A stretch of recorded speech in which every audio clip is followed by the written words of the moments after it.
Hello everyone and welcome back to my channel, and in today's video I'm going to be talking about whether you need expensive art supplies to make decent art.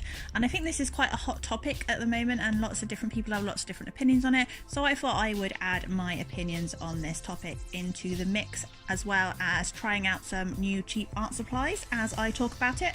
I am using some watercolours that I got from Tiger because Flying Tiger had a epic sale on this week and everything was either £2 or £1, so I got these watercolours for £2. They're pretty decent. I wasn't really expecting a great deal for them, but I bought them to practice because one of my art goals this year is to practice using watercolour a little bit more and to get better at it, so I got these to practice with. And I also got some watercolour paper as well for £2. It's in a block, so you don't have to tape it down to your desk, although I do quite like having the nice smooth line and peeling the tape off. This is a lot easier to work with because it didn't really warp as much, because even when you tape down watercolour paper it does tend to warp a little bit, and yeah, that can be really frustrating. So I am practicing some watercolour. I am just doing what I normally do. I'm trying to be a bit looser with it, but it's not really, doesn't really work that well. Some of the earlier layers look quite loose, but yeah, it builds up to be a little bit too saturated and it doesn't look like watercolour. But overall I was really happy with how the piece turned out. And I do use a little bit of white acrylic on top to add some highlights like the whiskers and bits of fur. So yeah, enough about the art. The art will just be going on while I talk about this topic. So, do you need expensive art supplies to make decent art? No.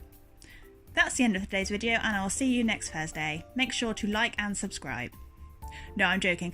But yeah, no you don't, but there is a bit more complicated than just no, so I will explain why I don't think you need expensive art supplies to make art.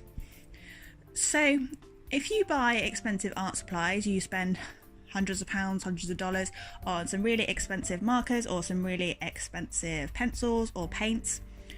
They will help you to get better results because you won't be fighting with the media.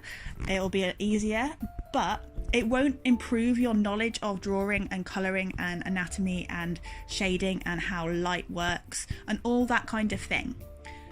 Buying expensive art supplies won't teach you how to draw.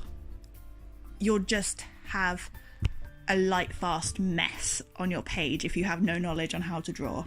Art supplies don't make an artist, in my opinion. But if you buy, on the other hand, if you buy some really cheap crayons, the cheapest crayons you can get, like the free crayons you get in restaurants with kids colouring pages, and you understand how to draw and how to colour and how to, you know, mix colours and use the media, then you will probably end up making something better than somebody who spends £100 on a box of crayons and has no idea how to draw. I mean, that's probably a bit of an exaggerated example, but if you know how to draw or you know how to use colour, you understand colour theory, you know how to do art and you have the knowledge, then you can create decent art from cheaper supplies.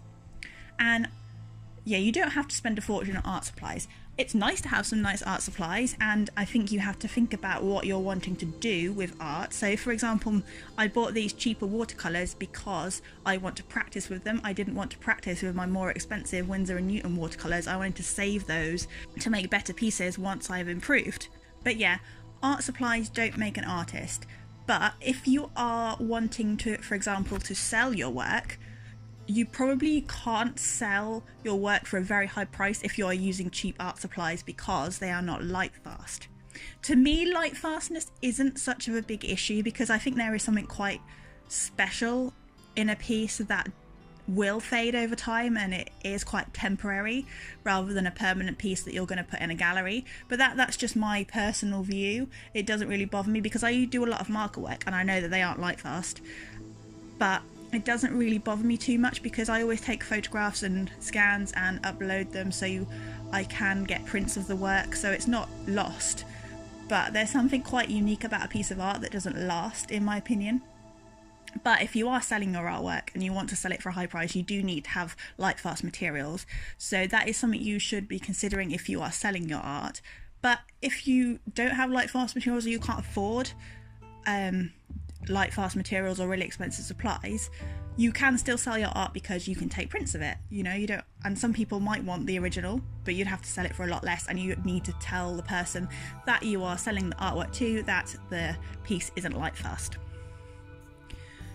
So yeah, I think you can make decent art with cheap art supplies, and it actually does challenge you as well. It challenges you to apply the knowledge that you have learned to a more difficult medium, if you like. It challenges you to transfer the skills, because if you're just doing graphite drawings using expensive graphite supplies or using expensive watercolors and doing the same thing with the expensive supplies, it's not teaching you to use your creativity and push yourself further.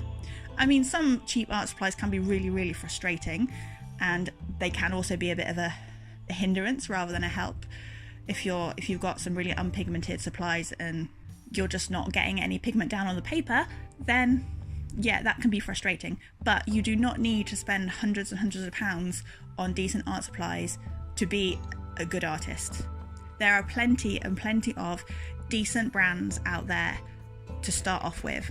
And also, you don't want to be investing in expensive supplies if you don't know that you're going to like the media that you're trying out. So for example, you don't want to spend hundreds of pounds on a box of Copic markers, a box of 6 Copic markers for like £1,000, because we all know how expensive Copics are. But yeah, you don't want to be investing all that money if you don't know if you're going to like it.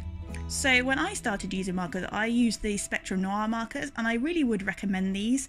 I think for bullet nibs, they have one of the best bullet nibs out there. The bullet nib is soft, you can blend quite easily with them.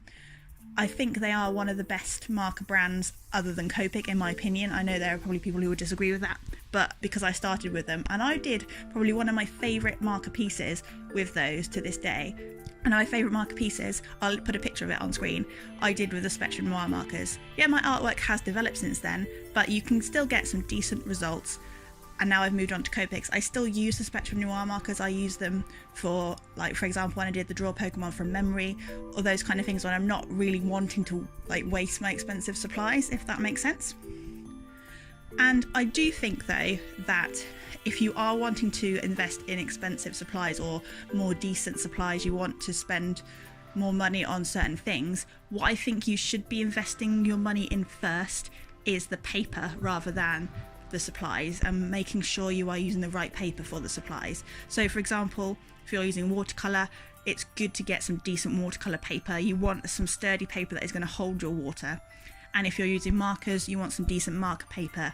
And if you're using acrylics, you want some decent canvas, or you want a canvas.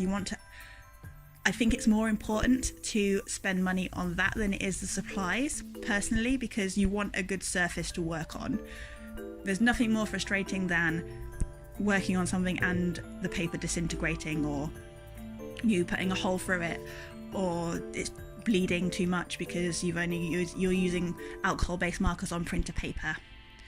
You really do need to invest, I think, in some decent paper, and that is more important, I'd say, than the supplies you are using. So yeah, what do you think? Do you think you need to spend lots of money on art supplies? And what is your most expensive art supply that you own? I think mine is probably my Copic markers. They do add up to quite a bit. I'm not saying also that you shouldn't buy expensive art supplies, because it's great to have really nice art supplies. I wish I had lots of really nice art supplies, but I'm just saying that you don't have to spend lots of money. You can make art with a blue and a brown pencil and a piece of printer paper. You can make art with whatever you like. If you've only got a biro, a ballpoint pen, you can make art. If you only have some cheap crayons, you can make art. The art materials you own don't define you as an artist, it's how you apply them. So if you are new to my channel, welcome. My name is Katie. I make art videos. I have other discussion videos, I do challenges, speed paints, and I have my own little mouse character called Charlie McNeil, and I will leave a link to some playlists with him in up above if you want to go and check him out. And do feel free to subscribe. I post a video every Thursday, and hit the notification bell because sometimes YouTube doesn't post new videos in subscription boxes, something to do with the algorithm. The YouTube algorithm is a very strange and mythical being.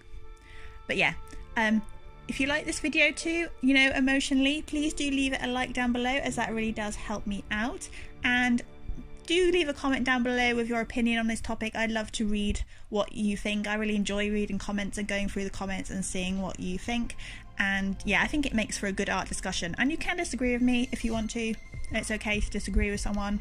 Just be nice and respectful about it. So coming to the end of the video now, I really like how this piece turned out. I really think the red panda is really cute, and even though it doesn't look like I've used watercolour, I'm still quite happy with the piece. But that's all for today's video. Thank you so much for watching, and I'll see you next Thursday. Bye for now!